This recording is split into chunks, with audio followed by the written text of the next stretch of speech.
Reste que certains auteurs veulent développer une littérature qui n'est pas nécessairement vouée à la défense de l'idéologie dominante.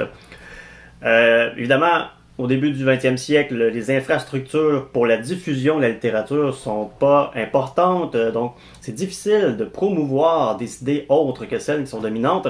mais on va mettre en place, en fait, certains auteurs vont se regrouper au sein de l'École littéraire de Montréal, créée donc en 1895, et qui va viser à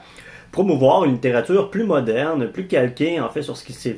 fait notamment en Europe, dans les grands courants qui dominent cette fin du 19e siècle en France et qui va se transposer au début du 20e siècle.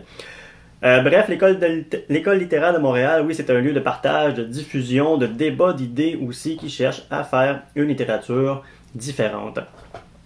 On va y étudier donc les poètes de l'heure, Rimbaud, Verlaine par exemple. Donc le symbolisme va être au goût du jour.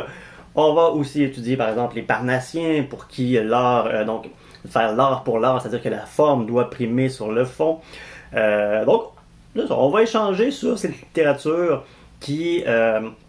évolue un peu plus rapidement, disons en Europe qu'au Québec, mais on tente d'être au goût du jour, de se mettre au diapason des grands courants européens, de rattraper un petit peu le retard historique que le Québec avait, que les Canadiens français avaient à cette époque. Ces grands courants-là vont être assimilés de façon assez extraordinaire par un poète reconnu qui va apparaître à ces soirées à l'École littéraire de Montréal au Château Ramsay, et j'ai nommé, c'est Émile Nelligan, dont je vous parle un peu plus en détail par la suite.